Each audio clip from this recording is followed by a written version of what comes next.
Baik, Assalamualaikum warahmatullahi wabarakatuh.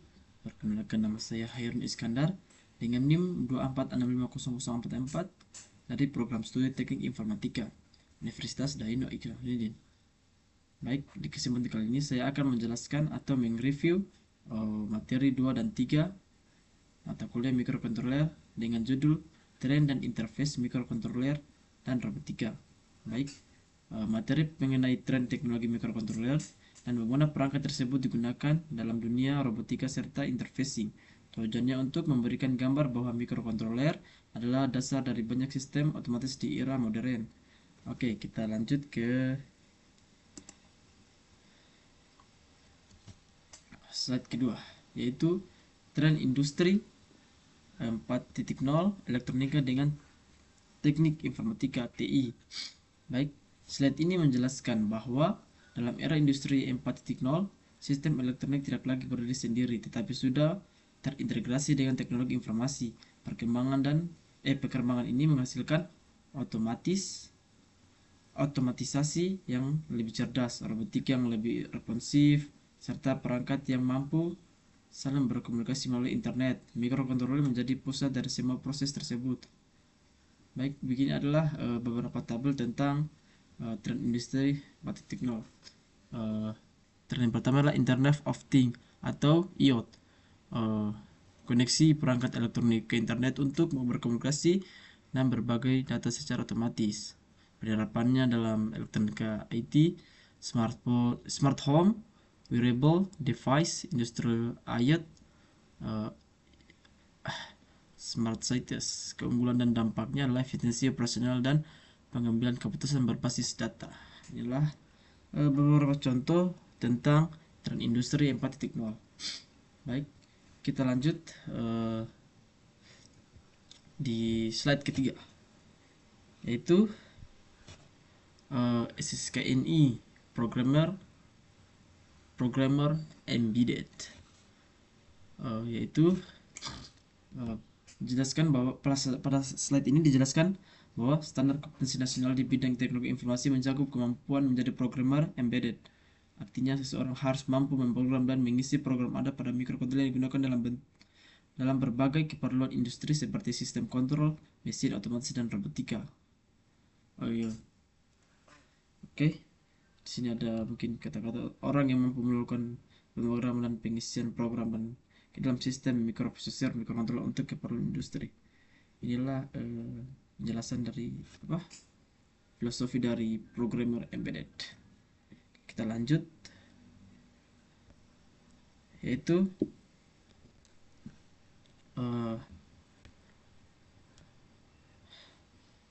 yang pertama adalah slide ini memaparkan banyaknya peluang karir yang bisa diraih seperti menjadi developer, aplikasi embedded dan kontrol, atau sistem kontrol, robotika, instrumentasi, monitoring, PDA, aplikasi SMS, dan lain-lain. Selain itu juga pengusaha aplikasi elektronika menjadi peluang besar sekali, seperti sistem minimum, kit-kit elektronika, produk industri, dan lain-lain. Selanjutnya adalah peneliti aplikasi embedded dan kontrol, seperti robotika, instrumentasi, sistem kontrol, wireless application, dan lain-lain, serta menjadi engineer atau teknisi profesional. Dan beberapa peluang karir di bidang TI berbasis elektronika sangat besar sekali. Oke, kita lanjut. Slide kelima ini, untuk sukses di bidang ini, seseorang harus menguasai beberapa software seperti C atau C++, assembly, visual programming, database, serta berbagai hardware seperti interfacing microcontroller, PLC, maupun teknologi komunikasi GSM atau CDMA. Penguasaan keduanya akan membuat seseorang mampu membangun sistem yang lengkap. Oke, software itu seperti assembly, ini C atau C++ based AVR, pemrograman dan interface mikrokontroler, Visual Basicnya 2005, Visual C, Netherlands atau Borland Delphi, Java atau J2SE, J2EE, dan J2ME, serta SQL Server Oracle 10G dan MySQL. hardware-nya, pemrograman dan inversi mikrokontroller dan PLC, teknologi GSM dan CDMA. Kunci sukses menguasai elektronika terdepan, terapan dan TI. Kita lanjut. Oke. Bidang elektronika saat ini. Slide ini memberikan gambaran umum tentang betapa luasnya aplikasi elektronika saat ini, mulai dari perangkat rumah tangga, industri otomotif, hingga robotika modern. Elektronika terus berkembang menjadi fondasi teknologi masa kini. Ini membuat bahwa bidang mikrokontroler atau di elektronika, mikrokontroler sangat berguna dalam kehidupan sehari-hari, seperti membuat ini robotik, interfacing, digital, analog, sensor, dan masih banyak lainnya. Oke, kita lanjut.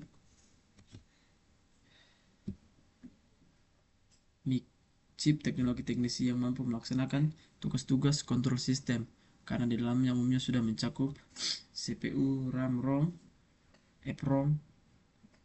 EPROM ini mungkin tidak semua menggunakan chip ini. Input output, serial paralel, timer. Mengapa mikrokontroler? Sehingga dimungkinkan membangun aplikasi single chip aplikasi dengan hanya satu buah. Oke. Mengapa mikrokontroler? Mikrokontroler dipilih karena sebuah komponen penting seperti CPU, RAM, ROM, EPROM, input output dan timer sudah berada dalam satu chip kecil. Hal ini memungkinkan pengamatan ruang, energi, dan biaya sehingga banyak produk elektronik modern menggunakan mikrokontroler sebagai otak sistem.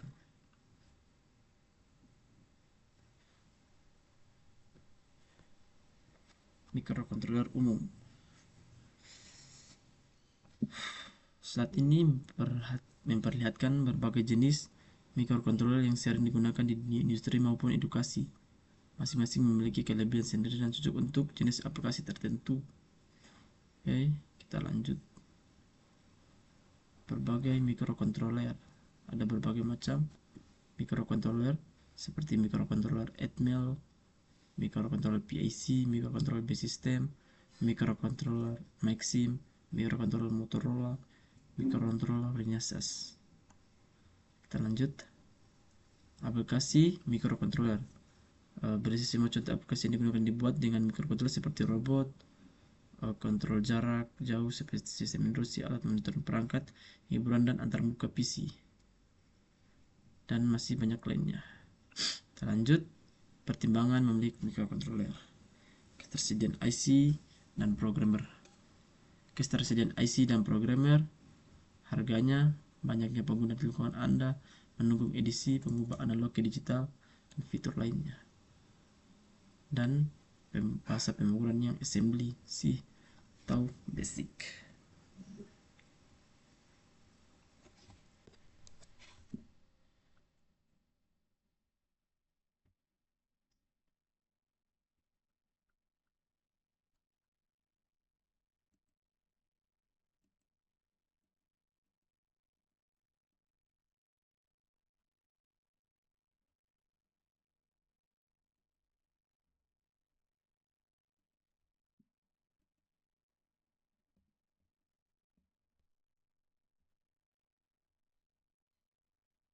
Oke, kita lanjut.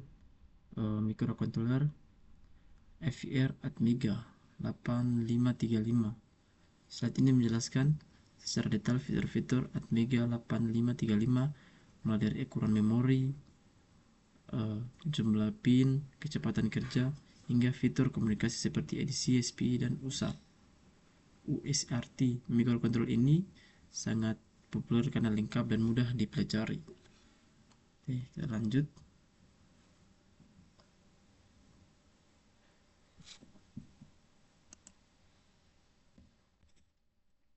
Arsitektur CPU AVR menentukan gambaran arsitektur Harvard yang digunakan AVR, di mana instruksi dan data dipisah ke dalam jalur bus yang berbeda. Struktur ini membuat mikrokontroler AVR bekerja lebih cepat dan efisien. Kita lanjut perbandingan mikrokontroler Atmel. Saat ini menunjukkan perbandingan fitur antar beberapa jenis mikrokontroler atmel sehingga pengguna dapat memilih perangkat yang sesuai dengan kebutuhan proyek.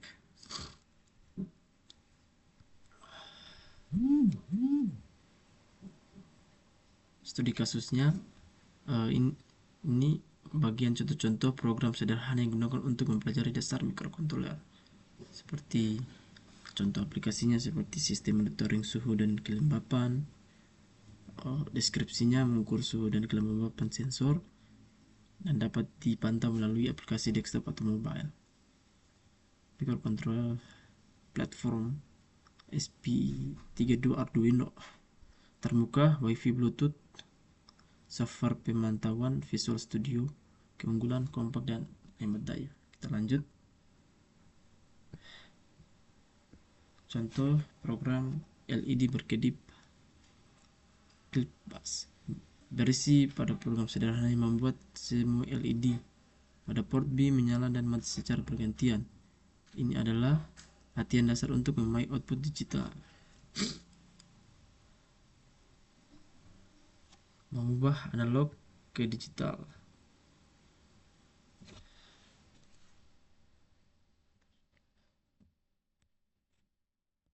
Pada slide ini contoh programnya. Pada slide ini menjelaskan cara membaca sinyal analog melalui edisi lalu menampilkan hasilnya lewat port serial dan port B.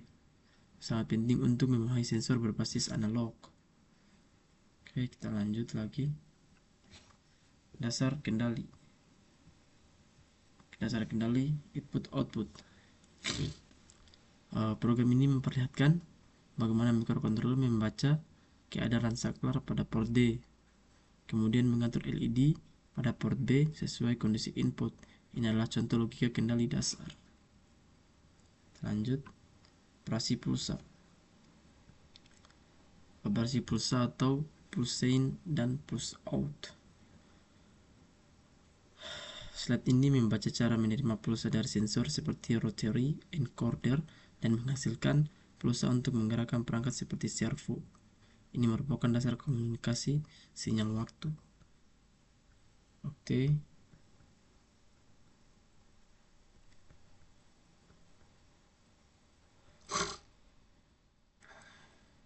Lanjut.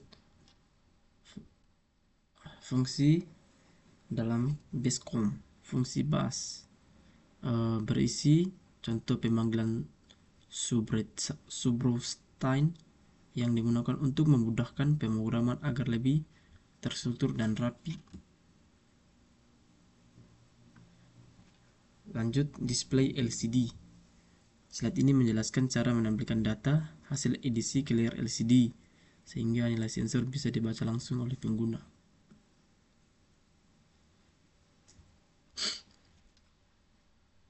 Oke, lanjut. Desain robot sederhana.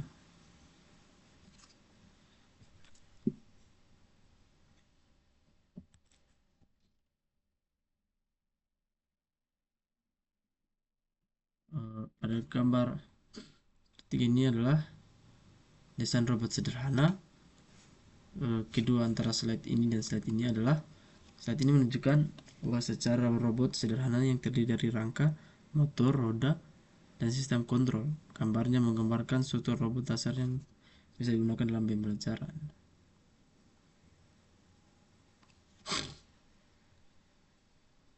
Oke. Di slide ini adalah implementasi AVR pada robot.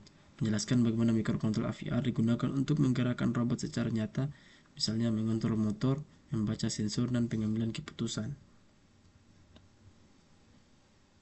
Terus, kedua adalah implementasi AVR pada robot.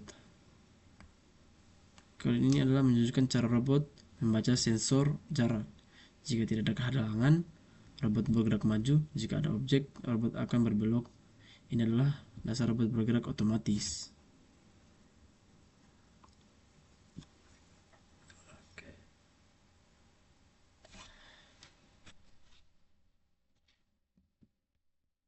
Sistem minimum mikrokontroler.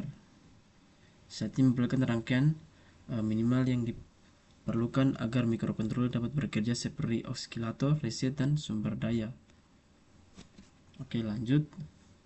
Sistem minimum mikro.